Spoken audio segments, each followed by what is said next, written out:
Unit लगाना पड़ेगा जो उसके सिग्नल्स को उन पेरिफेरल्स तक लेके जाएगा जो कंट्रोल करे। जस्ट लाइक अगर वॉइस है तो वॉइस के लिए साउंड कार्ड चाहिए, डिस्प्ले है तो उसके लिए वीडियो कार्ड चाहिए। क्लियर है? अगर हमने नेटवर्किंग करनी है तो इथरनेट जो है वो कार्ड चाहिए, हाँ वो वाईफाई हो केबल हो, वो अपनी अपनी ज़रूरत के मुताबिक होता है। अब ये वाला जो बोर्ड है इसमें ये single board open source platform है जिसमें हमें एक्सटर्नल चीज़ों की ज़रूरत नहीं होती और आसान भी है। बाकी माइक्रो कंट्रोलर जो हैं उनके लिए अलग से डिवाइस चाहिए जो कि as a translator as a communication computer के साथ अटैच हो के फिर इसके साथ अटैच होगी, फिर आप प्रोग्राम अपलोड कर सकते। यानी डायरेक्टली आप इसमें प्रोग्राम अपलोड नहीं कर सकते। बस सही। आप ऐसा करें जब लेक्चर हो रहा हो ना तो क्वेश्चन नोट करते हैं, जब पूछा जाता है तो क्वेश्चन पूछ लें, इस सीक्वेंस से लेक्चर लेने का ना, माइंड नहीं करना इस बात को, नोट करते जाए। जब मैं आपसे पूछूंगा क्वेश्चन है तो फिर आप पूछ लीजिएगा।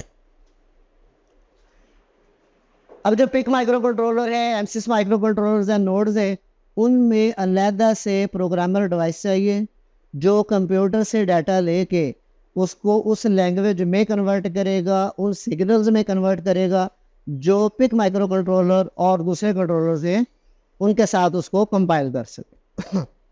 इसमें ये सबसे बड़ा बेनिफिट है कि अलहदा से हमें कंट्रोलर लगाने की ज़रूरत नहीं है जिसको हम प्रोग्रामर बोलते हैं।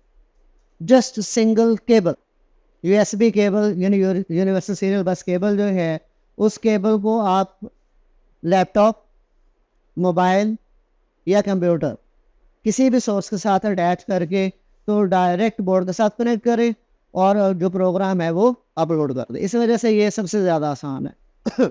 और इसकी प्रोग्रामिंग के लिए कोई हैवी ड्यूटी सॉफ्टवेयर नहीं चाहिए। छोटा सा सॉफ्टवेयर है जिसका नाम है IDE, इंटीग्रेटेड डेवलपमेंट एनवायरनमेंट। ये एक कंपाइलर सॉफ्टवेयर है जिसमें आप डायरेक्ट इंस्ट्रक्शंस लिखेंगे, अपने रिक्वायरमेंट्स लिखेंगे, अपनी वैल्यूज़ लिखेंगे और उसका जो काम है वो किस पॉइंट से हमें लेना है वो आप उसके ऊपर लिख के देंगे, उसको बताएंगे, कंप्लीट बताएंगे उसको ना। और जस्ट बोर्ड, उसकी टाइप और जो पोर्ट है वो सिलेक्ट करेंगे और अपना प्रोग्राम इसमें अपलोड कर दें। और इंतहाई आसान है। जबकि दूसरे माइक्रो कंट्रोलर्स हैं उनके लिए आपको प्रैक्टिस ज़्यादा चाहिए और उसमें जो है उसकी कंपैटिबिलिटी प्लस लिमिटेड वर्जन में आके वो माइक्रो कंट्रोलर के साथ जो है प्रोग्रामर कंपैटिबल होते हैं। और रिजल्ट क्या होता है कि 10-15 आईसीज जो हैं वो एक उससे जो है वो प्रोग्राम हो जाएंगे। नेक्स्ट हमने प्रोग्राम करने तो अलग से प्रोग्रामर लेना पड़ेगा। और सबसे जो यानी कि इम्पोर्टेंट चीज़ है वो है कॉस्ट। बाकी माइक्रो कंट्रोलर जो हैं उनके प्रोग्रामर काफ़ी कॉस्टली हैं, हैवी भी हैं, कॉस्टली भी हैं।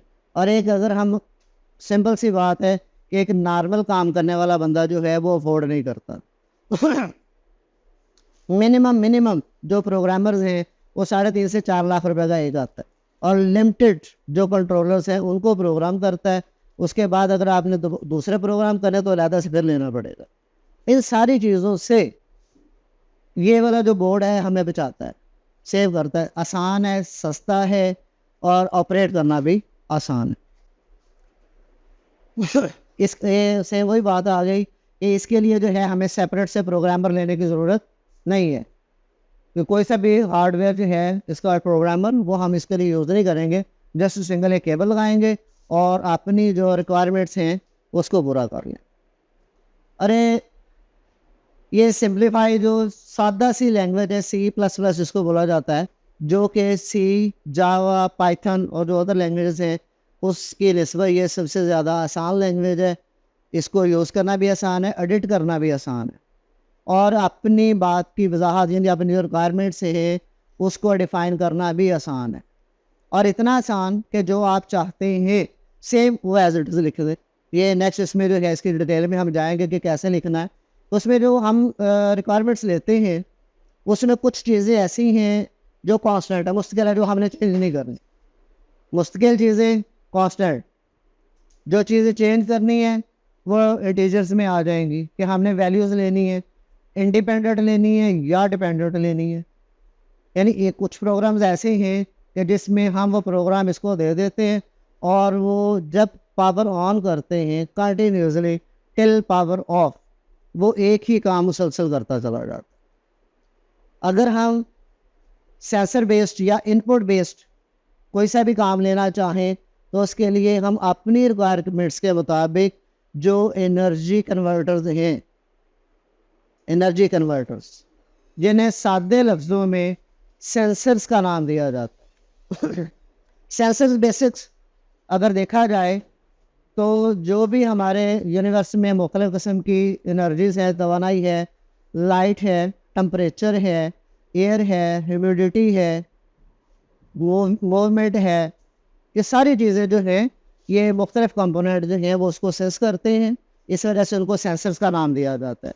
एक्चुअल वो ट्रांसड्यूसर्स हैं कि वो उस इनपुट के ज़रिए से अपनी वैल्यूज़ को चेंज करते हैं और वो जो चेंजेस हैं वो चेंजेस हम इस माइक्रो कंट्रोलर के अंदर लिख देते हैं कि स्टैंडर्ड हमारे पास इतनी वैल्यू, अगर वैल्यू वेरी करे तो उसका रिज़ल्ट हमें किस सूरत में मिलना चाहिए, ऑन की कंडीशन में, ऑफ की कंडीशन में, या लिमिटेड टाइम या कुछ वक्त के लिए ऑन हो फिर वापस उस हालत में चला जाए। साइमल्टेनियसली जो इनपुट आए तो वो उस पर अमल करे और फिर ऑफ हो जाए। दूसरी सूरत है कि वो हर इनपुट पे इन्वर्ट फॉर्म में हमें आउटपुट फ्राहम करे। यानी कोई सी भी चीज़ ऑफ है तो उसको वो जब सिग्नल इनपुट मिले तो ऑन कर दे टिल देन नेक्स्ट इनपुट, कि जब दोबारा इनपुट आएगी फिर उसको ऑफ कर देगा। जैसा कि सर ने अभी डिस्कस किया था कि अगर हमने डोर को ऑटो करना है तो ये भी पॉसिबल है और इसी बोर्ड के साथ पॉसिबल है। हमें heavy duty mechanism, heavy duty software, heavy duty hardware जो है वो लगाने की ज़रूरत नहीं है, जस्ट इस डोर को ऑटो किया जा सकता है। एक बोर्ड और एक मोटर, सेम इसके जो प्रोजेक्ट्स हैं वो इसमें मौजूद हैं, ये हम आपको करके भी दिखाएंगे कि इसमें जो है वो फिंगरप्रिंट से, यदि फिंगरप्रिंट हम दें, फिंगरप्रिंट मैच करें देन दरवाज़ा खोले, अदरवाइज ना खोले। या RFID, RF stand for radio frequency, और रेडियो फ्रिक्वेंसीज जो हैं उसके लिए एक छोटा सा कार्ड होता है, सेम विजिटिंग कार्ड की सूरत में या फिर की चेन की सूरत, सेम लाइक की चेन। अगर वो की चेन, थैंक यू, वो की चेन आपके पास होगा और उसका कोड उस डिवाइस में होगा, वो वेरीफाई करेगा तो लॉक खुलेगा। अगर फेक या अदर कोड वाले जो की चेन्स हैं और कार्ड हैं वो आप उसके पास लेके आएगा, उसको वो वेरीफाई करेगा, उसके पास उसकी इन्फॉर्मेशन नहीं है तो वो उसको एक्टिव नहीं करेगा, और एक्टिव ना करने की सूरत में दरवाज़ा खुलेगा नहीं। एक एग्जांपल है छोटी सी, दरवाज़ा नहीं खुलेगा, गाड़ी नहीं स्टार्ट होगी, लॉक नहीं खुलेगा, सिस्टम रन नहीं होगा, what ever you can do, जो आप चाहते हैं वो आप इसे ले सकते, फिंगरप्रिंट से, RFID से। इनकी जगह पे कैमरा लगा दें तो स्पेसिफिक जो भी आप उसको वो तस्वीर फ्राहम करेंगे, जो चेहरे फ्राहम करेंगे, वो उन चेहरों को देख के तो दरवाज़ा खोल देगा, कोई और आएगा तो नहीं खोलेगा। इसके साथ हम कहते हैं कि हमने बाउंड नहीं करना ना द फिंगरप्रिंट ना RFID। हाँ, वहाँ पर जो है डिस्टेंस मेजरमेंट के साथ, ये आपके पास प्रोजेक्ट भी है या डिस्टेंस मेजरमेंट, तो डिस्टेंस मेजरमेंट्स के साथ हम इस चीज़ को ओपन कर सकते हैं। ये एक छोटी सी एग्जांपल है कि हम दरवाजे के पास आएँ, 4 फीट पीछे होगा दरवाज़ा खुल जाएगा, 4 फीट पर पीछे निकल जाएंगे फिर दरवाज़ा बंद हो जाएगा। और 4 फीट का एरिया, 3 फीट का एरिया, 5 फीट का एरिया वो आप खुद से डिफाइन कर सकते हैं। सेम इसी बोर्ड के साथ, इसी प्रोग्राम के साथ ये वो फॉर्म है, प्लेटफॉर्म है जहाँ पे आप अपनी रिक्वायरमेंट्स जो है वो लिखेंगे, इनपुट फ्राहम करेंगे, विदाउट इनपुट लेंगे और आउटपुट किस फॉर्म में लेंगे वो आपने डिसाइड कर। और इसके लिए जो है C++, आप एक्सपर्ट नहीं भी हैं तो कोई मसला नहीं।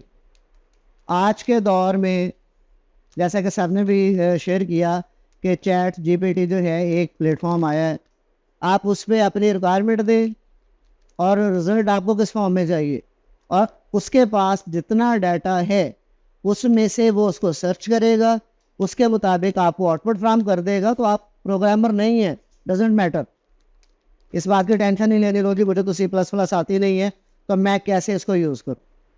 सिंपल अपना क्वेश्चन लिखें, कोड ले लें और वो कोड इसमें अपलोड कर दें। और ये जो प्रोसेस है, जो कोड कैसे हासिल करना है, इसको इसमें अपलोड कैसे करना है, ये सारा काम ये नेक्स्ट कल से जो है इधर सिस्टम लगवा देंगे। सबसे पहले हम इसको वेरीफाई करेंगे कि यह वर्किंग कंडीशन में है कि नहीं है, ताकि पता चले ये ना हो कि हम कोड अपलोड करते रहे अब वो उसको पता ही कोई नहीं। एग्जाम्पल कि अगर मैं आपको यहाँ पे खड़े होकर फ़ारसी में लेक्चर देना शुरू कर दूँ, समझ आएगी? मैं उधर दरवाजे के बाहर जा खड़ा हो जाता हूँ, फिर मैं लेक्चर देता हूँ, कोई फ़ायदा नहीं, ठीक है। मैं इधर वो कर खड़ा होकर लेक्चर देता जाता हूँ, कोई फ़ायदा नहीं। तो इसका कॉन्टेक्ट जब तक पीसी से नहीं होगा तब तक पीसी जो है, कंप्यूटर जो है, वो इसमें जो कोड है वो अपलोड नहीं करे। उसके लिए ये IDE जो सॉफ्टवेयर है वो यूज़ होगा, वो आपने खुद इंस्टॉल करना है। इंस्टॉलेशन का प्रोसेस भी पता चल जाएगा, ताकि ये कंप्लेन ना हो कि वहाँ पर तो हो गया, हमारे पास क्यों नहीं हो रहा। क्लियर है? अब इसमें जो बेसिक बोर्ड है, असल में हमने उसमें क्या देखना होता है कि इसमें अल्टरनेटिव बोर्ड्स कौन से हैं, कि अगर ये ना मिले तो हम कौन सा यूज़ कर सकते हैं। बाज़ दफ़ा होता है कि साइज़ शेप सेम होती है, इस IC का फ़र्क होता है। ये एक IC बेसिकली ये इसका प्लेटफॉर्म है, असल काम इस IC ने करना है। वो पॉसिबल है इस शेप में हो, SMD शेप में हो, बिल्ट इन हो, ठीक है। तो उसके लिए जो है कोई सा भी यूज़ कर सकते हैं। और इसकी टाइप कि आपने काम क्या लेना है, ये ओपन सोर्स है, टाइप में जाने की ज़रूरत नहीं है। हाँ, इसमें टाइप का डिफरेंस आएगा स्पीड के हिसाब से, यानी जो फ्रीक्वेंसीज है इसकी उसका डिफरेंस आएगा, फिजिकल साइज का फ़र्क आएगा, और नंबर ऑफ़ इनपुट और आउटपुट। मोस्ट इम्पॉर्टेंट चीज़ जो है इसमें कि आपने इनपुट्स कितनी फ्राहम करनी है और आउटपुट कितनी से लेनी है। यानी हमारे पास जो है यदि एक ही इनपुट एक ही आउटपुट है, यदि आए दरवाज़ा खुल जाए तो बंद हो जाए, एक इनपुट सिंगल। आप कहते हैं नहीं जी, एक नहीं 10 बंदे, सिर्फ 10 बंदे मखसूस जिनको अलाउ किया जाएगा ना वो अंदर आए, बाकी कोई ना आ सके, तो वो सिर्फ वो कोई आने देगा। आप कहते हैं जी इसके साथ साथ सिर्फ दरवाज़ा नहीं खोलना, इसके साथ साथ क्या करना है कि दरवाज़ा जब खोले तो ये लाइट्स ऑटोमेटिक ऑन हो जाए। 2 इनपुट्स हो, कि हमारा मकसद है कि दरवाज़ा खोले लाइट ऑन हो, 2 आउटपुट हो गई, दरवाज़ा खोले लाइट ऑन कर दे। पहली बात तो हमने बताया कि हमने ये करना है, करके इसने देना है। फिर कहते हैं कि नहीं लाइटें ऑन हो, साथ में फ़ैन भी ऑन होना चाहिए। यानी मैं छोटी छोटी डिटेल बता रहा हूँ इस हवाले से, आप इससे क्या ले सकते हैं। इसमें लिमिटेड जो है इनपुट्स होती है और मुख्तलिफ वर्जन्स जो हैं, मुख्तलिफ मॉडल्स जो हैं, उनमें इनपुट और आउटपुट पिन्स का फ़र्क होता है, किसी में कम होती है कुछ में ज़्यादा होती है। और अगर आपने एक्स्ट्रा ऑर्डिनरी हैवी लेना है तो फिर बोर्ड की टाइप चेंज हो जाएगी। क्लियर? अब आता है कि हमने अगर प्रोग्राम मेमोरी जो है उसके मुताबिक प्रोग्राम रेडी करेंगे तो ये इसके साथ जो है वो कंपैटिबल होगा, अपलोड होगा, काम भी करेगा। अगर हम इसके जो प्रोग्राम की कैपेसिटी जो है वो इसकी कैपेसिटी से ज़्यादा हुई तो ये करप्ट भी हो सकता है, ख़राब हो सकता है। ओके, जब हम इसकी गुंजाइश से ज़्यादा डाटा इसको देंगे तो जहाँ तक डाटा इसमें राइट हो सकेगा, अपलोड हो सकेगा, वहाँ तक तो ठीक है। उससे एक्स्ट्रा डाटा ये रीराइट करना शुरू कर देगा, और रीराइट करने में जो असल हमारा प्रोग्राम है वो फारग हो जाएगा, वो प्रॉपर काम ही नहीं करेगा। सिंपल सी बात है। अब ये बोर्ड टाइप्स हैं, कुछ एग्जांपल्स हैं इसकी कि ये फिज़िकल साइज़ में अगर हमारे पास कोई स्मॉल साइज़ का प्रोजेक्ट है, जगह कम है, तो हम छोटे वाला बोर्ड यूज़ करेंगे। जस्ट लाइक इसमें आर्डिनो नैनो, उससे छोटा है आर्डिनो माइक्रो। माइक्रो सबसे छोटे साइज़ का बोर्ड है। इससे बड़े वाला है नैनो वाला। नैनो से बड़े वाला जो है वो यूनो भी बोलते हैं, ओनो भी बोलते हैं।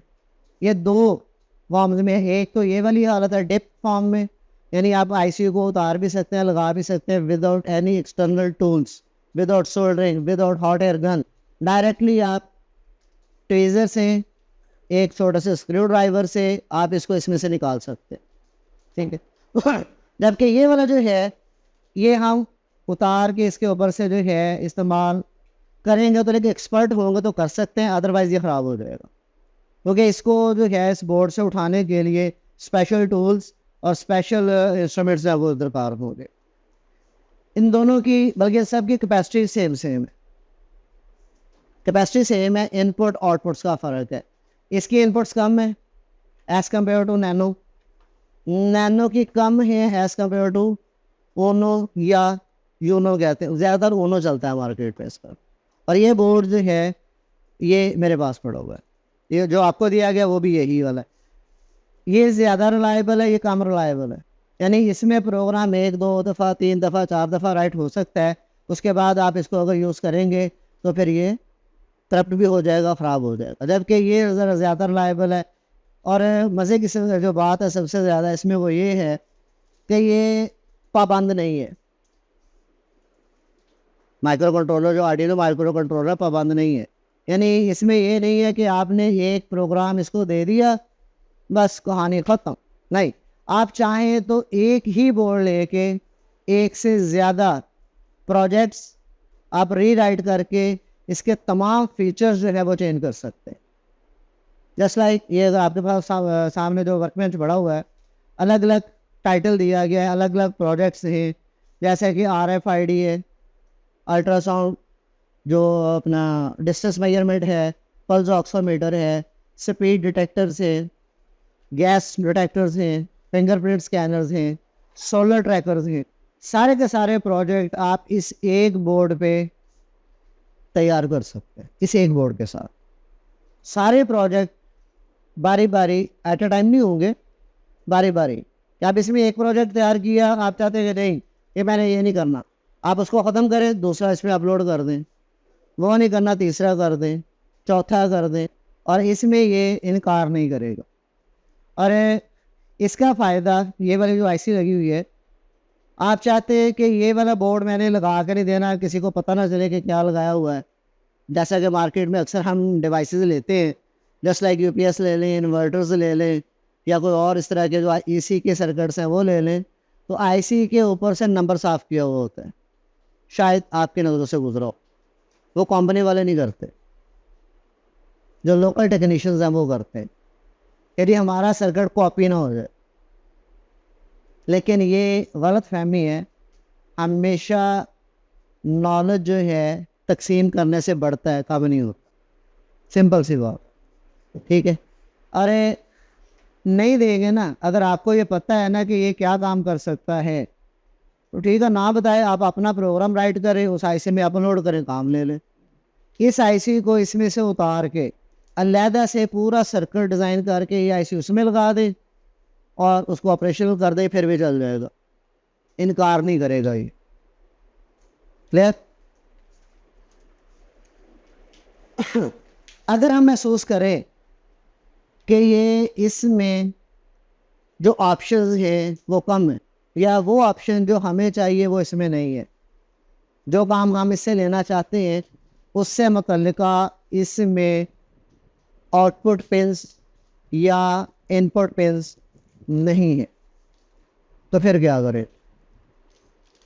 एक्सटर्नल साथ दीजिए जी, एक्सटर्नल लगा देंगे। एक्सटर्नल भी सारी चीज़ें नहीं लगेंगी, जो एक्सटर्नल सर्किट्स इसके साथ लग सकते हैं उन्हें शील्ड्स बोला जाता है, जो कंपैटिबल है इसके साथ, शील्ड्स का नाम दिया जाता है।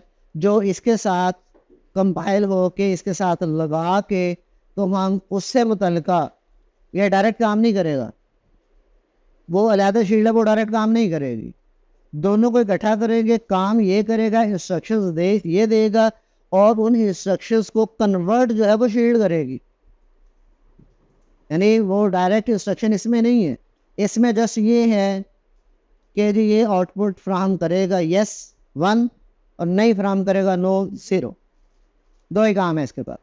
अब इसके पास इन्वर्ट करने वाला काम नहीं है कि नेगेटिव की जगह पे पॉजिटिव ले आए, पॉजिटिव की जगह पे नेगेटिव ले आए, उसके लिए हमें अलहदा से शील्ड लेनी पड़ेगी, जिसके लिए मुख्तलिफ शील्ड्स हैं, रिक्वायरमेंट के मुताबिक है, ज़रूरी कि ये जो लिखी है यही है, वाइड रेंज में शीट्स मौजूद हैं, हर काम से मुतल्लिक़ शीट्स मौजूद है।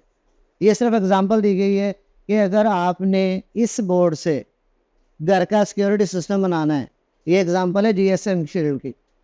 घर का सिक्योरिटी सिस्टम बनाना है, आप घर पे नहीं हैं, कोई भी बंदा इनलीगली दाखिल होता है, लॉक ओपन करता है, तो आपके मोबाइल पे आपको मैसेज मिल जाएगा, वो ये देगा, ठीक है। उसके लिए GSM शील्ड होगी। अगर आप नेटवर्किंग करना चाहते हैं तो उसके लिए इथरनेट शील्ड है। अगर आप अपना वाईफाई यूनिट बनाना चाहते हैं, वाईफाई स्टेशन बनाना चाहते हैं, उसके लिए वाईफाई शील्ड है। इसके साथ साथ जो है मोटर कंट्रोल करने के लिए, ऑटोमेशन में किसी भी काम को सीक्वेंस के साथ पूरा करने के लिए, जस्ट लाइक आपको मार्केट से मुख्तलिफ चीज़ें मिलती हैं जो पैक्ड फॉर्म में, जिसमें अजनास भी हैं, घर में आम इस्तेमाल वाली चीज़ें भी हैं, जस्ट लाइक टूथपेस्ट आ गया, एवन के बिस्किट के पैकेट्स हैं, ठीक है, दालें हैं, घी है, उसके पैकेट्स हैं। उसके लिए मशीन तैयार करना चाहते हैं जो खुद ब खुद आप उसको मटेरियल दे दें, पैकिंग मटेरियल दे दें, उसके साथ इसके साथ सर्किट डिज़ाइन करके दे दें और बता दें कितनी क्वांटिटी में चाहिए। तो क्वांटिटी का जो है वो ग्राम्स में भी फ़र्क नहीं आएगा, ये पैक करता चला जाए। और इससे मुतल्लिक़ एक प्रैक्टिकल आपके पास है, इधर जो बोर्ड है जिसमें ऑटो कप फिलर लिखा हुआ है ना, इधर किसके पास है ऑटो कप फिलर? 1 और 2। अब उसमें क्या होगा, ये जितनी भी फिलिंग वाली मशीनें हैं, बॉटल फिलिंग, कप फिलिंग, ये दोनों का फिनोमेना जो दोनों की बेसिक सेम है। फ़र्क सिर्फ आता है कि उसमें आप उसकी पैकिंग करते हैं और कप में ओपन उसको यूज़ कर लेते हैं। और ये काम कैसे करेगा कि आप कप रखेंगे, बटन प्रेस किया, कप ऑटोमेटिकली मूव करके फिलिंग पॉइंट पे आएगा, स्टॉप हो जाएगा, ठीक है। फिल होगा उस क्वांटिटी में जो आपने उसको क्वांटिटी दी है। ज़रूरी नहीं है कि वो फुल फिल होगा, नहीं, आप कहते हैं हाफ होगा, हाफ हो जाएगा, क्वार्टर होगा, क्वार्टर हो जाएगा, 1/3 होना है, 1/3 हो जाएगा, 3/4 होना, 3/4 हो जाएगा। जितनी आप उसको क्वांटिटी देंगे उसके मुताबिक उसको फिल करेगा और आगे मूव कर देगा। आगे मूव करके जो पिकिंग पॉइंट है वहाँ तक ला के फिर स्टॉप हो जाएगा। ये नहीं है कि काफिल हुआ, आया, नीचे गिर गया, चलो जी जो कुछ था उसमें से बह गया, ऐसा नहीं होगा। वो जो पिकिंग पॉइंट है वहाँ तक आके वो स्टॉप होगा, आप उसको उठाएंगे, देन नेक्स्ट कप जो है वो फिलिंग पॉइंट पे आएगा, फिल होकर फिर वो पिकिंग पॉइंट पे आ जाएगा और ऑटोमेटिक जो है वो ऐसे चलता चला जाएगा। अब ज़रूरी नहीं है कब फिल करना है। ये जो पानी फिल होता है इस बॉटल में जो फिलिंग हुई है इसमें भी सेम यही, और ये सारा जो मैकेनिज़्म है उसके साथ जो है, और इसमें ये हाथ नहीं लगाते किसी भी चीज़ को। बॉटल आती है, फिल हुई, आगे जाके इसका जो है कैप लगा, आगे जाके स्टिकर लगा, ये जो आपको रैपर लगा हुआ है, रैप किया हुआ है, ये भी ऑटो ही होता है। पैक होकर जस्ट आगे आ जाती है, ये सारा इससे तैयार हो जाता है।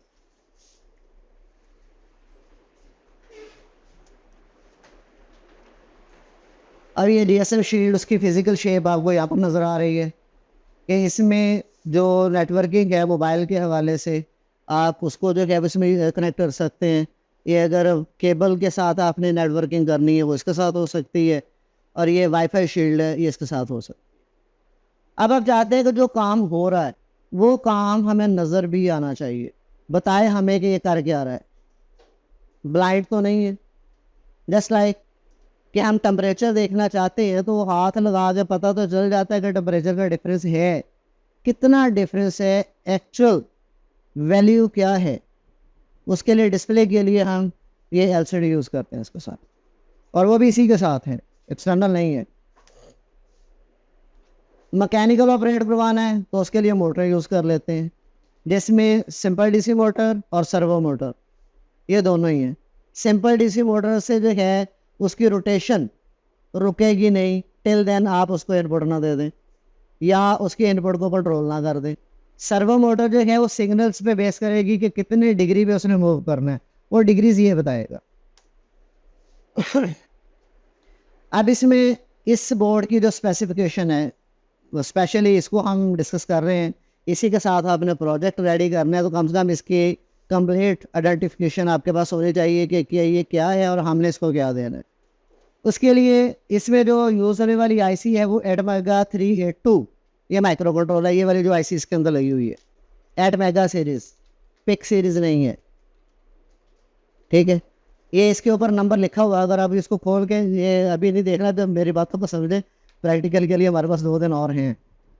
तो इसके ऊपर ये लिखा हुआ है ATmega 382 और इसकी इंटरनल फ्रीक्वेंसी जो है वो 16 मेगाहर्ट्ज़ है इंटरनल।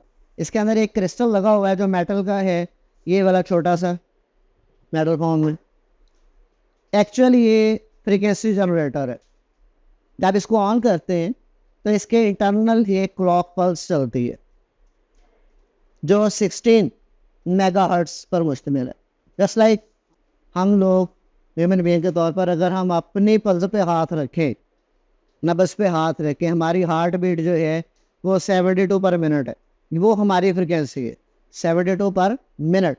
इसकी फ्रिक्वेंसी 16 मेगाहर्ट्ज़ हमारे मिनट में नहीं जा रही, सॉरी ये सेकंड्स में नहीं जा रही। जो हर्ट्ज़ वाला सिलसिला ये पर सेकंड की बात होती है कि एक सेकंड में कितने साइकिल्स, क्योंकि हमारे पास जो लोएस्ट वैल्यू है वो सेकंड है, बाकी मिली सेकंड, नैनो सेकंड वो तो एक इजाफी चीज़ है। लेकिन वैसे जो सेकंड वाला जो स्टैंडर्ड यूनिट हमारे पास है, तो एक सेकंड में 16 मेगाहर्ट्ज़ जो फ्रीक्वेंसी है इसकी वो पूरी करता है। 14 डिजिटल इनपुट और आउटपुट पिन्स हैं, 14 पिनें हैं इनपुट और आउटपुट के लिए, यानी सारी की सारी इनपुट के तौर पर भी यूज़ हो सकती हैं और सारी आउटपुट के लिए, और दोनों का मिक्स करके भी यूज़ कर सकते हैं। या कुछ इसमें से इनपुट के लिए रख लें, कुछ आउटपुट के लिए रख लें, ये डिपेंड करता है हमारे रिक्वायरमेंट। और फिर इसमें ICSP हेडर पिन है, यानी कंट्रोल करने के लिए मुख्तलिफ जो हमारे पास चीज़ें हैं, मुख्तलिफ जो सर्किट्स हम डिज़ाइन करते हैं, उन सर्किट्स में इंटरनली पावर चल रही होती है। करंट, वोल्ट अलग चीज़ है, करंट अलग चीज़ है। वोल्ट क्वांटिटी है, करंट फ्लो पावर है। उस फ्लो पावर को मेजर करने के लिए जो है ये ICSP जो पिनें हैं वो इस्तेमाल होती है। इसकी सिंपल सी अगर मैं एग्ज़ाम्पल दूँ तो आपके इर्द गिर्द आजकल जो है वो सोलर जो काफ़ी ज़्यादा इस्तेमाल हो रहा है, तो जो सोलर इन्वर्टर है उसमें एक फ्रिक्वेंसी, दूसरा वो पावर जो उसमें फ़्लो कर रही है उसकी मेजरमेंट जो है उसकी बेस पे इन्वर्टर आपको आउटपुट फ्राहम करता है, जिसको आप कहते हैं जी MPPT चार्ज कंट्रोलर। नाम सुना होगा, नहीं इस्तेमाल किया कोई बात नहीं, नाम सुना होगा। उसके हवाले से भी PWM कंट्रोलर है, उसके हवाले से भी इसमें ऑप्शंस मौजूद है, पिनें मखसूस मौजूद हैं। उन पिनों के साथ आप वो वाला काम सारे का सारा हासिल कर सकते हैं। अब ये इस बोर्ड को जो कि हमने इस्तेमाल करना है, ये क्लियर नज़र आ रहा है सबको? ये मुझे क्लियर नज़र नहीं आ रहा है सीरियस, वो वाला क्लियर है? सर ये कौन इसको ऑपरेट करता है? चले फ़िलहाल मैं इसको बता देता हूँ कि सबसे पहले ये रीसेट बटन लिखा हुआ है। रीसेट किसका? जो कोड इसमें अपलोड किया गया है उसको इनिशियलाइज करने का, दोबारा से उसको रन करने का, स्टार्ट पॉइंट से, ठीक है। इसके साथ है USB कनेक्टर। ये वो पोर्ट है जिसके ज़रिए से हम अपना प्रोग्राम जो है, अपनी जो ज़रूरत है वो इसमें अपलोड करेंगे। उसके आगे ही है सीरियल USB सर्किट, जो सिस्टम से आने वाले डाटा को उन सिग्नल्स में कन्वर्ट करेगा जो उसमें अपलोड होंगे। बज़ाहिर आप माशाल्लाह सब जानते हैं कि कंप्यूटर में जो आप इनपुट फ्राहम करते हैं, हम जस्ट स्विच को ऑन ऑफ करते हैं कीबोर्ड से, और कीबोर्ड क्या करता है कि उस प्रेस्ड स्विच के रिज़ल्ट में क्लॉक पल्स जनरेट करता है। वो क्लॉक पल्स 8 बिट पर मुश्तमिल होती है, यानी 8 डिजिट्स का सेट होता है, कितने ऑन कितने ऑफ, उस बेस पे ये इसमें इंफॉर्मेशन जो है वो स्टोर हो जाती है। क्लियर है? इसके बाद है ये नीचे वाला कनेक्टर है, ये पावर सप्लाई के लिए यूज़ होता है, जो मिनिमम 5 मैक्सिमम 12 वोल्ट आप इस पर जो है सप्लाई फ्राहम कर सकते हैं थ्रू दिस पोर्ट। ये इस साइड पे जो है जिसके साथ सिर्फ नंबर्स लिखे हैं और कुछ नहीं लिखा, इधर देखेंगे तो यहाँ पर जो है A0 A1 A2 लिखा हुआ है, यानी A लिखा हुआ है साथ में, उधर कुछ नहीं लिखा हुआ। जहाँ पर A लिखा है वो पिन्ने हैं इन एनालॉग इनपुट के लिए। ए वाली जो पिन्ने हैं ये एनालॉग इनपुट के लिए। सर काइंडली मेरी तरफ तवज्जो करें, ये बाद में हम दिखा देंगे आपको। ये आपके पास रहना है, आपने सारा काम इस पर करना है। आपकी तवज्जो इधर होगी, जो मैं बता रहा हूँ वो समझ नहीं आई। ये एनालॉग इनपुट हमारे पास जो भी एनालॉग इनपुट्स हैं, टेम्परेचर हमारे पास एनालॉग है, लाइट हमारे पास एनालॉग है, डिस्टेंस हमारे पास एनालॉग क्वांटिटी है। टेम्परेचर एकदम से इंक्रीज नहीं होता, ये नहीं है कि कोई भी चीज़ है आप उसको रखो एकदम से फुल हीट पे चली जाए और एकदम से ठंडी भी नहीं होती, ये एनालॉग है। पंखा है, ऑन करते हैं तो एकदम से स्पीड नहीं पकड़ता, ऑफ करते हो तो एकदम रुक नहीं जाता, ये एनालॉग है। लाइट, डे लाइट है, आहिस्ता आहिस्ता रोशनी बढ़ती है, पीक पे जाती है, आहिस्ता आहिस्ता कम होनी शुरू हो जाती है। ये सारी क्वांटिटीज़ एनालॉग हैं। तो इन क्वांटिटीज़ को जो अगर हम इसके अंदर कंपाइल करना चाहें, इसको फ्राम करना चाहें, तो उसके लिए हम ये वाली पेन यूज़ करेंगे। ठीक है, इधर वाली पेनें जो हैं ये पावर के लिए हैं कि इसके साथ जो है जो एक्सटर्नल शीट्स लगाई जाती हैं उन शीट्स को पावर फ्राम करना, या बोर्ड में से अगर हम इस सप्लाई को यूज़ नहीं करना चाहते तो दूसरे बोर्ड में से इसको सप्लाई फ्राम कर दें, वो भी कर सकते हैं। इस बोर्ड से दूसरे बोर्ड को सप्लाई फ्राम कर दें, वो भी पॉसिबल है। ये पावर के लिए इस्तेमाल होने वाली पिन है। और ऊपर वाली पूरी लाइन जिसके साथ जो है वो सिर्फ नंबर्स लिखे हैं, अल्फ़ाबेट्स नहीं लिखे। 1 2 3 4 0 2 13 14 पिन्स हैं। ये digital IO pins, input output, ये स्पेशली इनपुट के लिए इस्तेमाल होती है, आउटपुट के लिए इस्तेमाल नहीं होती। ये वाली दोनों कामों के लिए, इनपुट के लिए भी इस्तेमाल होगी और आउटपुट के लिए भी इस्तेमाल हो।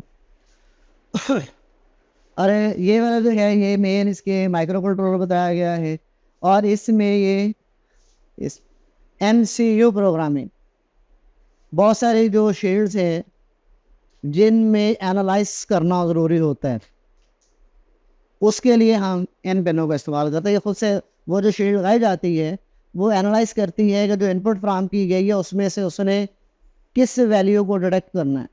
जस्ट लाइक हम सेंसर रख देते हैं, ये ना तो लाइट को सेंस करेगा, ठीक है, लाइट को सेंस नहीं करेगा, ना मूवमेंट को सेंस करेगा, ये सेंस करेगा टेम्परेचर को और हवा में मौजूद जो नमी है जिसको ह्यूमिडिटी बोलते हैं उसको सेंस करेगा, और उसके रिजल्ट में ये हमें आउटपुट फ्राहम कर दे। अब स्पेशली जो है जब इसको हमने कोड अपलोड करने के लिए इस्तेमाल करना है, आउटपुट के लिए इस्तेमाल करना है, पावर फ्राहम करनी है, तो ये चीज़ें ख़ास तौर पर ये वाला जो कनेक्टर है इसके साथ जब भी आपने कनेक्शन इसका परफॉर्म करना है, इसको सप्लाई फ्राहम करनी है, तो इस सप्लाई के लिए नेगेटिव और पॉजिटिव का ख्याल रख। अगर सप्लाई उलट लगा दी तो ये बोर्ड डेड हो जाएगा, और ये इतना आपको टाइम नहीं देगा कि आप उसको अनप्लग कर सकते। इधर सप्लाई लगाई, इधर फिर ना तो इसमें प्रोग्राम अपलोड होगा, ना ये डिटेक्ट ही होगा। अब सिंपल ये बात हम पहले कर चुके हैं कि इस IC को आप बोर्ड में से रिमूव करके दूसरे सर्किट्स में लगा सकते हैं, और इसका नंबर भी पढ़ा जा सकता है कि एडमागर 328 है, 382 है, ठीक है, और ये साथ में इसका जो कोड है वो मौजूद है। सेम वही डिस्क्रिप्शन जो अभी डिस्कस की है कि ये पावर के लिए इस्तेमाल होने वाली पिन्ने, और साथ साथ जो है वो रजूम में आ गया है कि इनपुट कहाँ से फ्राहम करनी है, 5 वोल्ट कहाँ से लेने हैं, 3 वोल्ट कहाँ से लेने हैं, नेगेटिव सप्लाई कहाँ पर है। और ये एनालॉग पिन्स के जिसमें एनालॉग क्वांटिटी जस्ट इनपुट के लिए इस्तेमाल होने वाली, वो हम इनमें से अपनी मर्ज़ी से किस पेन पे इनपुट फ्राहम करेंगे वो हमने डिफाइन करना है, बताना है उसको। अगर हमने प्रोग्राम में बताया कि जी ये इस पे इनपुट फ्राहम करनी है A1 पे और इनपुट दे दे A0 पे, तो वो काम नहीं करेगा। ये आउटपुट पेज है, इसमें ये देखिए तो 2-3 चीज़ें हाईलाइट की हुई हैं कि कुछ के साथ ये टिल्ड साइन है, वो PWM टिल साइन है, मकसद PWM नहीं है। वो तो एक कह लें कि इसमें सिर्फ ऑप्शन बताई है कि जी PWM, आप इसके साथ ट्रैकिंग कर सकते हैं, करंट ट्रैकिंग कर सकते हैं, वेरिएशन टेम्परेचर ट्रैकिंग कर सकते हैं, लाइट ट्रैक कर सकते हैं। PWM ट्रैकिंग सिस्टम है एक स्पेशल। वो PWM से अक्सर जहन में सिर्फ आता है जी चार्ज कंट्रोलर, नहीं, इसके साथ कोई सी भी वैल्यू जो है जिसमें वेरिएशन आ रही है मिनिमम टू मैक्सिमम, वो हम इसके साथ परफॉर्म कर सकते। और स्पेशली इसमें दो पिन्ने ऐसी हैं कि पिन नंबर 0, पिन नंबर 1, ये हम जो कम्युनिकेशन सिस्टम है RX और TX, ट्रांसमिटिंग और रिसीविंग सिग्नल्स, जो हमारे पास इससे मुतल्लिका प्रोजेक्ट्स होंगे उनमें हम इनको यूज़ कर सकते हैं। जस्ट लाइक हमने डिस्प्ले लेना है तो डिस्प्ले हासिल करने के दो मेथड्स हैं, एक डायरेक्ट एक इनडायरेक्ट। डायरेक्ट से जो है वो LCD जो है वो आपको ये मुख्तलिफ प्रोजेक्ट्स में LCD का ऑप्शन है तो उसमें डायरेक्ट आप कनेक्शन करेंगे। दूसरा जो इनडायरेक्ट है उसमें एक छोटा सा सर्कल लगता है जिसको I2C बोलते हैं इसकी लैंग्वेज में, तो उसमें RX और TX वो जितना भी डाटा होगा इन दो सिग्नल्स की सूरत में LCD तक जाएगा और LCD जो है हमें उसकी आउटपुट फ्राहम करेगी। अब ये छोटा सा ओवरव्यू है, इसके हवाले से ये चीज़ें जो मुख्तलिफ लगी हुई हैं ये यहाँ पर साथ साथ उनको बता भी रहा है और साथ साथ वो उसके जो है वो उसको हाईलाइट भी कर रहा है कि कौन सी चीज़ है, उसका क्या नाम है और वो कहाँ पर लगी हुई है। गाइड ज़रा इसको देखने की है।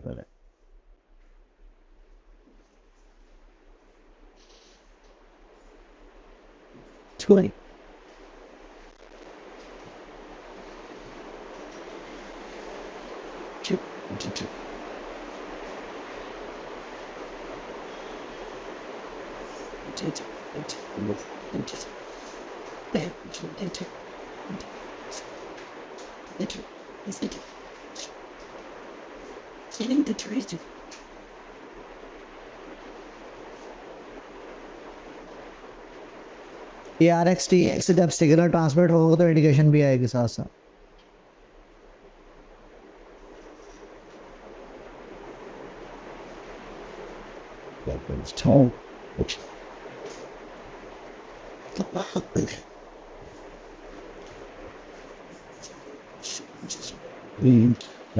Which might hold a bit open.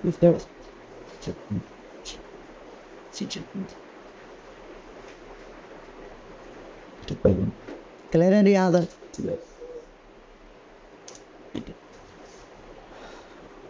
इसको डिस्कस करने से पहले जी यहाँ तक अगर कोई आपका क्वेश्चन है जी। सर जब RD बहुत रीराइट करेगा तो फिर से पुराना डेटा होगा फिर न्यू बचेगा, वो ऑटोमेटिकली रिमूव हो जाए।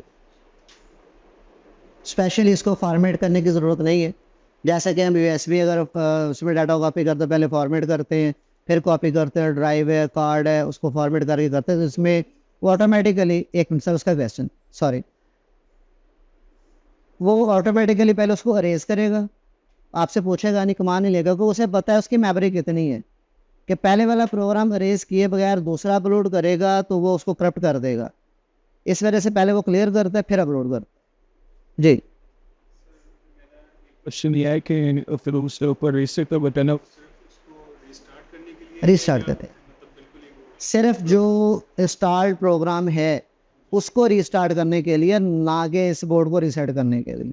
वो प्रोग्राम रीसेट करता है, बोर्ड को रीसेट करता है। बोर्ड रीसेट हुआ तो वो तो आपका प्रोग्राम क्लियर हो गया, तो प्रोग्राम क्लियर नहीं करना, प्रोग्राम को री इनिशलाइज करना। जी सर। नहीं जी, इसमें यह है कि रीसेट प्रोग्राम रीसेट होगा, पूरा बोर्ड रीसेट नहीं होगा। कंप्यूटर में अगर रीसेट करें तो वो डेट टाइम सारा को चेंज कर देता है, इसमें ये चेंज नहीं करता है, उसको जो है वो रीस्टार्ट करता है, उसको दोबारा से एग्जीक्यूट करता है, जो प्रोग्राम इनिशियल 0 से स्टार्ट करता है और फिर वो पूरा प्रोसेस से ले जाता है उसको। जस्ट लाइक अगर डिस्प्ले पे कुछ लिखा हुआ है ना तो आपको नज़र आ रहा है कि प्रॉपर नज़र नहीं आ रहा है या उसकी वो डिस्प्ले आउट हो गया है, तो आप रीसेट करें वो दोबारा से लेके दिखाएगा कि आप नज़र आ रहा है। बस इतना सा काम है उसको जी। कंडीशनल है, बंदा बीमार हो तो रिपेयर हो सकता है, उसकी मेडिसिन मिल सकती है, अगर डेड हो जाए तो फिर कुछ नहीं हो सकता। हाँ ऑपरेशनल रहे, एक मिनट जी, ऑपरेशनल रहे फिर रिपेयर हो जाता है, कंडीशंस है। अगर ये आईसी ठीक है बाकी चीज़ें वो रिप्लेस हो जाती हैं, क्रिस्टल नया मिल जाता है, रेगुलेटर नया मिल जाता है, पोर्ट को कनेक्ट नहीं हो रही है रिप्लेस हो सकती है, सप्लाई प्रॉपर नहीं कनेक्ट हो रही है रिप्लेस हो सकती है, ये पिन्नें टूट जाती हैं ये रिप्लेस हो सकती है। ये आईसी बर्न हो गई तो फिर फारग है, ठीक है, फिर आप इसको रिप्लेस ही करना सिक्वेंसली। उधर भी क्वेश्चन है आपके पास, मैं आता हूँ इधर ही हम जवाब दे के जाएँ। जी मैम आप मेरी बात क्लियर आ रही है ना? आप तक आपकी आवाज़ मुझे समझ नहीं आ रही। जी जी जी, TX और RX जो है ये ट्रांसमिटिंग और रिसीविंग सिग्नल के लिए यूज़ होता है, और कंप्यूटर में भी जो है वो इसको इस्तेमाल करते हैं हम। एक्चुअल जो है हम डायरेक्टली जो बिट सिग्नल्स हैं वो LCD को या दूसरे डिवाइसेस को फ्राहम नहीं करते, वो कम्पैक्ट फॉर्म में होता है। वो डाटा हम लेते हैं उसको कम्पैक्ट करके 2 पार्ट्स में ले जाते हैं, जबकि अगर हम इसको यूज़ ना करें तो मिनिमम आपको 8 पिनें यूज़ करनी पड़ेंगी उस डाटा को वहाँ तक पहुँचाने के लिए, बताने के लिए। RX और TX का फ़ायदा ये होगा कि आप जो है वो उसकी जो फिज़िकल रश है ना उसको ख़त्म कर सकते हैं। जस्ट 8 की बजाय 2 वायर्स के साथ आप डाटा जो है वो अपलोड कर सकते हैं। RX और TX का फ़ायदा ये वाला है। जी सर। सर वो इससे रिलेटेड नहीं है, मैं तारों ज़रूर दूँगा। राइट मैं वो क्लियर कर देता हूँ, लेकिन पहले जो सवाल आपको वो ज़रा थोड़ा सा लेंथी हो जाना है, पहले उनको क्लियर कर रहे फिर आपका ये क्वेश्चन भी हो जाएगा। जी मैं ये ना भी about the 90s debate. नहीं नहीं नहीं प्री डिफाइंड मेमोरी जो है इसमें जो मेमोरी आएगी जिसमें हम प्रोग्राम अपलोड करते हैं, जो स्पेस है वो प्री डिफाइंड होती है, और जो लोग इसको डिज़ाइन करते हैं ना वो बताते हैं कि इसमें बस इतना कुछ ही है, इससे ज़्यादा नहीं आएगा। अगर हम उसको एक्सटेंड करने की कोशिश कर रहे हैं तो फिर जो है हमें ये IC चेंज करनी पड़ी। दैट्स मीन आप बोर्ड यहाँ ले लें। ये है कि जो बना रहे हैं उसे हम डिस्कस नहीं ये ज़रूरी नहीं है। अगर आपको मेमोरी ज़्यादा चाहिए तो मैंने बोर्ड्स की टाइप्स बताई हैं, आप दूसरा बोर्ड यूज़ कर लें जिसकी मेमोरी ज़्यादा है। इसमें 8 बिट मेमोरी है, उसमें 16 बिट है, कुछ में 32 बिट है, किसी में 64 बिट है। आप अपनी रिक्वायरमेंट के मुताबिक बोर्ड सेलेक्ट कर सकते हैं, लेकिन जो बना हुआ है ना उसमें नहीं चेंज कर सकते। इसके अंदर से बैकअप बहुत सा बैकअप कर सकते हैं। नहीं बैकअप नहीं कर सकते, ये इसमें एक फॉल्ट है। फॉल्ट खैर मैं नहीं कहूँगा, ये सिक्योरिटी है, क्योंकि बंदा प्रोग्राम अपलोड कर देता है तो वो कोड चोरी नहीं होगा। मार्केट में अक्सर ये ट्रेंड चल रहा है, तो जो पिक माइक्रो कंट्रोलर है उसमें से कॉपी हो जाता है, लेकिन वो कंडीशनल है। ये डिपेंड करता है प्रोग्राम राइट करने के दौरान, अगर आप उसको रिट्राइव करने की ऑप्शन छोड़ दें देन आप रिट्राइव कर सकते हैं, बैकअप ले सकते हैं।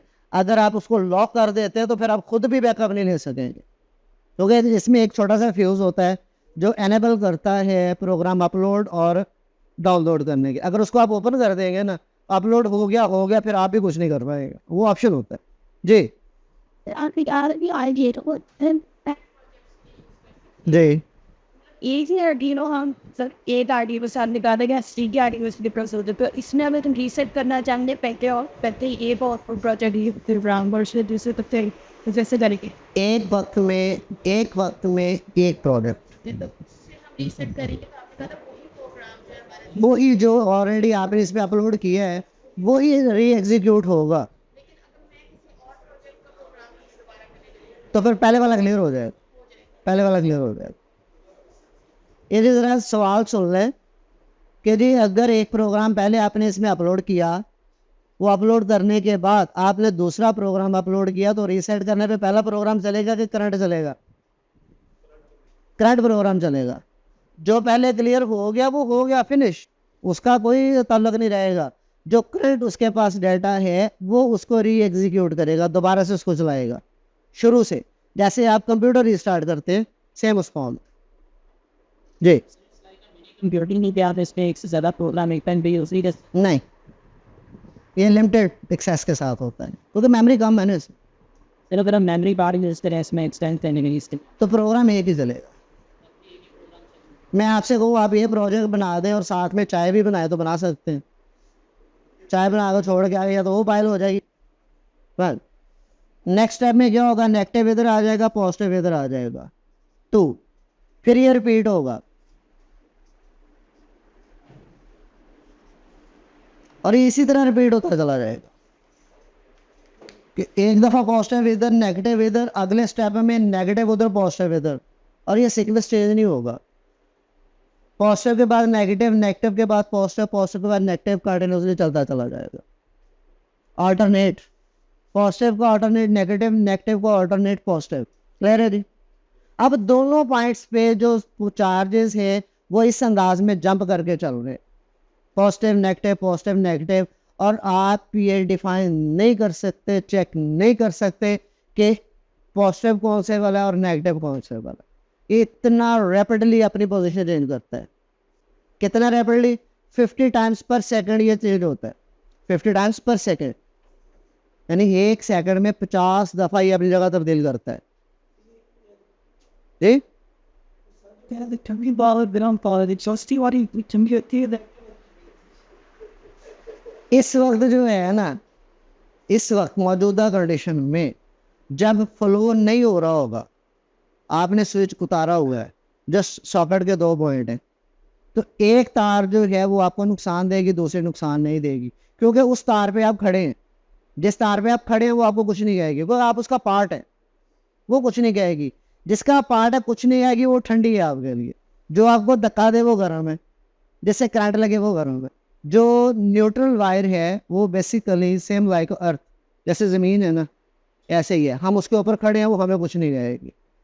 जो पॉजिटिव वायर है, जिसको लाइन, यहाँ पर लाइन बोलेंगे, पॉजिटिव नहीं बोलेंगे, लाइव, गर्म इस वजह से कहते हैं कि वो झड़का देती है। ठीक है ना, कॉन्सेप्ट है। बेसिक स्पेसिफिकेशन की वजह से गर्म गर्म होती है कोई नहीं, ठंडी होती है वो भी, लेकिन जब झटका देती है तो फिर गुस्सा करती है। तो जब ऑफ कंडीशन है, कनेक्टेड नहीं है, तब एक साइड पे वो 4 इलेक्ट्रॉन्स इकट्ठे हो गए ना, जंप कर रहे होगा जी हमें किसी काम पे लगाओ, उसको छेड़ेंगे ना तो वो अपना काम करेंगे। वो ये नहीं देखे आगे बंदा खड़ा है कि मोटर चल रही है, वो चलाने की कोशिश करेंगे, फिर हमें झटका लगता है। क्लियर है जी? अब ये 50 टाइम्स अपने पोजीशन चेंज करते हैं, तो इस वजह से इसको कहते हैं ऑल्टरनेटिंग करंट या एसी करंट। क्लियर? ये है जी एसी। अब इसमें नेगेटिव और पॉजिटिव को हम डिफाइन नहीं कर सकते जब ये ऑन हो। और ये एक छोटी सी माशाल्लाह दोस्त मेरे से सीनियर भी हैं, एज वाइज भी और नॉलेज वाइज भी, इस प्रोसेस में एसी में पंखा, ट्यूबलाइट, मोटर कोई भी हो सकती है, वाटर पंप हो सकता है, जूसर ब्लेंडर हो सकती है। ठीक है, ये चीज़ें 50 टाइम्स ऑफ होती है एक सेकंड में, ऑन ऑफ हो रही होती। पंखा कंटिन्यूसली ऑन नहीं है, एक सेकंड में 50 दफ़ा on off on off on off हो रहा है। बल्ब है वो ऑन ऑफ हो रहा है, एक सेकंड में 50 दफ़ा ऑन ऑफ हो रहा है। वाटर पंप है, 50 दफ़ा ऑन ऑफ हो रहा है। ठीक है, लेकिन हम उसे देख नहीं पाते।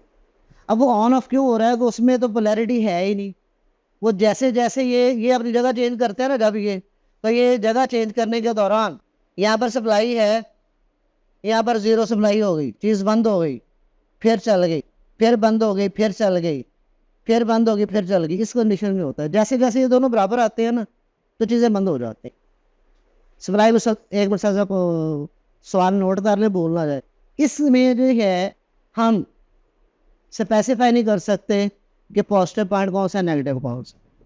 और जो चीज़ें पॉजिटिव अलग से कंटिन्यूसली मांगती हैं, क्या जो कहते हैं जी तसलसल ख़राब ना हो, वो इस पर नहीं चलती।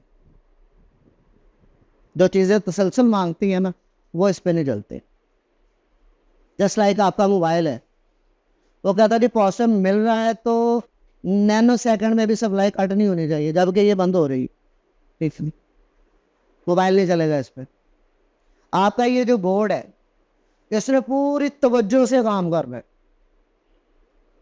जब तवज्जो से काम करना है, एनर्जी कंटिन्यूसली चाहिए, वो भी इस पर काम नहीं करेगा। और जितनी बैटरी से चलने वाली डिवाइसेस हैं, डीसी सप्लाई पे चलने वाली है, वो एसी पे बिल्कुल नहीं चलेंगी, बल्कि उल्टा ख़राब हो जाए। बजाय मोबाइल को चार्जर एसी पे लगा देना, वो चार्ज करने के बजाय पहले बैटरी भी खा जाएगा, और पॉसिबल है दोबारा चार्ज करने के काबिल भी ना रहे, ये भी पॉसिबल है जी। तो जो चीज़ें स्पेसिफिक चार्ज मांगती हैं, उन्हें डीसी डिवाइसेस का नाम दिया जाता है, जो कहते हैं अच्छा जो आता है आने दो, वो एसी है। पंखे की तार जैसे मर्जी लगा दे चल जाता है, डीसी पंखे की तार लगाए तो क्या करेगा, उल्टी लग जाए हवा वापस लेना शुरू कर देता है। नहीं मोटर खैर कम चलती है लेकिन बाकी सर्किट जल जाते हैं, यूपीएस जल जाएगा, मोबाइल जल जाएगा, लैपटॉप जल जाएगा, क्योंकि जहाँ पर पॉजिटिव चाहिए पॉजिटिव चाहिए, जहाँ पर नेगेटिव चाहिए नेगेटिव, पॉजिटिव की जगह नेगेटिव, नेगेटिव की जगह पर पॉजिटिव नहीं चाहिए, वो डीसी डिवाइसेस है। और जितने भी इलेक्ट्रॉनिक्स बेस्ड सर्किट हैं ये डीसी सप्लाई पे ऑपरेट होते हैं, एसी पे नहीं होते। क्लियर है?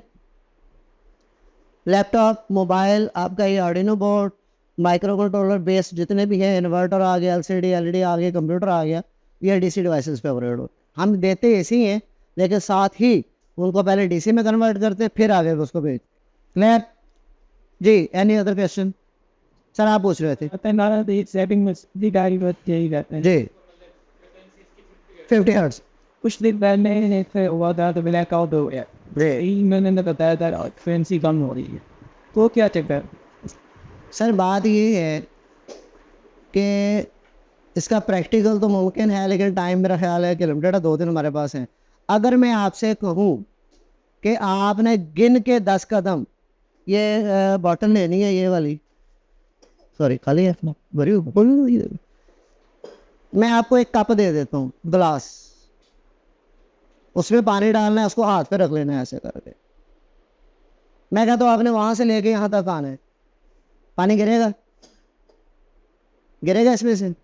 थोड़ा सा नीचे रख लेंगे, पानी फिल नहीं करते 100%, ले आएंगे। खाना में जवाब तो दे देना सर, क्या यस जी कर सकते? लेक ऑफ कॉन्फिडेंस होता है जी, कर सकता हूँ जी, नहीं होगा। स्ट्रेट फॉरवर्ड बताएं, सोचने का टाइम लेना जो है ना, इसका मतलब है आप कन्फ्यूज हैं। ग्लास हाथ पे रखा, आप लेके आ रहे हैं, नहीं गिरेगा पानी, क्योंकि आप आँख ऐसे करके झपके खोल देते। अब मैं कहूँ जी ग्लास हाथ पे रखना, 10 कदम आंखें खोल के आना, 10 कदम आंखें बंद करके आना है, फिर क्या करेंगे? अब जब 10 मिनट आंखें बंद की है, खुली है तो गिर गया है ना। अब जैसे ही फ्रीक्वेंसी डाउन होती है तो डिवाइसेस काम करना छोड़ जाते। क्यों? क्योंकि उनको ऑन ऑफ के लिए ज़्यादा टाइम मिल जाता है, वो रुक जाती हैं वहाँ पर। अब जब पंखा चलता है ना, हम उसको रुकने नहीं देते, इससे पहले को रुके फिर झूला देते हैं ना बच्चों को, मुसलसल वो झूला दे रहे होते।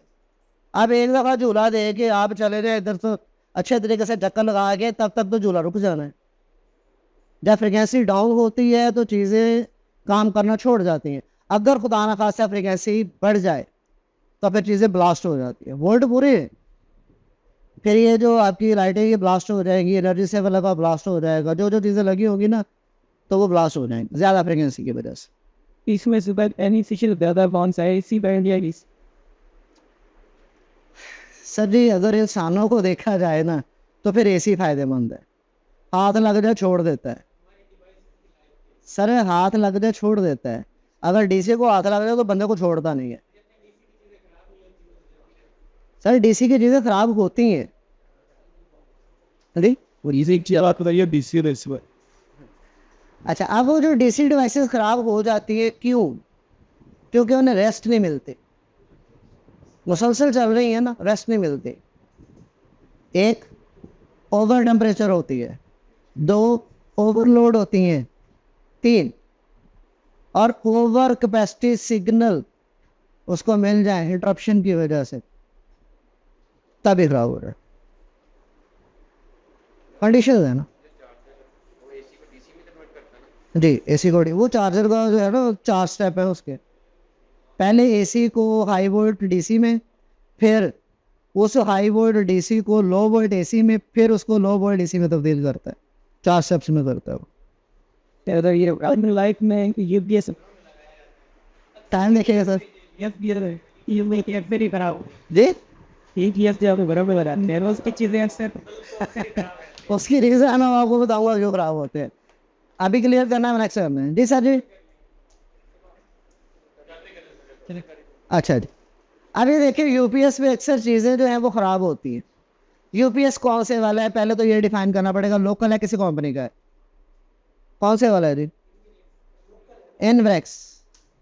नहीं वो लोकल है, लेकिन वो अब सर मैं एक मिनट उसी साइड पे आ रहा हूँ ज़रा। अच्छा जी, अब जो है, अब बेसिक अगर थोड़ा सा इसको मैं अपने टॉपिक से रिलेट करने की कोशिश करूँ ना, तो जो यूपीएस का माइक्रो कंट्रोलर उसको ऑपरेट करवा रहा है वो यही आर्डिनो का बोर्ड होता है। ये जो माइक्रो कंट्रोलर है ये आप यूपीएस में लगा सकते हैं, यही आप सोलर इन्वर्टर में लगा सकते हैं, यही आप उठा के एमपीपीटी चार्ज कंट्रोलर में लगा सकते हो। जो लोकल बाने उनमें लग भी रहा है, लग भी रहा है उसमें ना।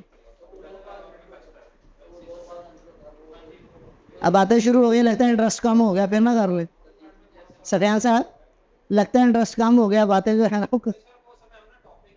आज के वो हमारा मेन अपने वो एसी हाँ जी, उसमें ये है ना कि ये जो माइक्रो कंट्रोलर है ना, बेसिक तो यही है। चीज़ें ख़राब होने वाला कॉन्सेप्ट जो है ना वो इसी वजह से है कि ये स्केयर वेव फॉर्म में होता है। एक हम चलते हैं बिल्कुल ऐसे स्लोली स्लोली डाउन ग्रेजुअली, एक होता है ऐसे करके। तो ऐसे तो हम जंप बर्दाश्त कर सकते, जंप अगर ऐसे लगे तो फिर बर्दाश्त नहीं होते। ये बेसिक फॉल्ट ये आता है। क्लियर है जी? तो आप इनको भी हम लड़का तो वो भी एसी और डीसी हो रहा है। अब आप आर्ट इंसिस्टो नास्टो सिस्टो नास्टो में से वे वो अंदर से आगे या मोर स्टडी दैट के लिए आर्ट भी तो आर्ट से सिंगिंग का दे जिन तो ना हमने नाइस एस्टर वो बात से लगे रहते हैं। तो पे को भी वर्ड आप पार्टी with उसमें चट वो से ही जा रहा हो बाकी तो पार्टी के वर्ड out after वो से there's no nice things just no last minute तो वहाँ पे तो आता है ना से जो अभी यहाँ में लंबी आते हैं over it's yeah I mean I did not got people that yeah not of the not get caught but it does like a pet stuff or hold the out in the rain go back to smash light up even big it sounded very sense you look at but also there's somebody coming which we all should that would roll block was all over our part you has that तो पहले कभी ऐसी चीज़ें से पता होता है आम बात मैंने तो आप ही जिस स्टील पेन क्लाइड का जब था पे the CC was the pop even and then about that if you had the UI but Google said there is a use of how do you look there on that good while to pass what for their community such to buy बहरहाल इसके लिए भी एक आपका project है, इसी में एक जो है वो वर्क पेज पड़ा हुआ है पल्स ऑक्सीमीटर वाला। ठीक है, पल्स ऑक्सीमीटर आप उसके ऊपर जो है वो अंगूठा रखते फिंगर रखते थे, वो बताएगा कि आपकी जो हार्ट बीट है वो कितनी है और ऑक्सीजन सैचुरेशन कितनी है, आपके लंग्स कितने % काम कर रहे हैं वो बताएगा। वो भी इसी से कर रहा है। इंशाल्लाह नेक्स्ट टाइम इसको कवर करते हैं। क्लियर है जी? Thank you very much.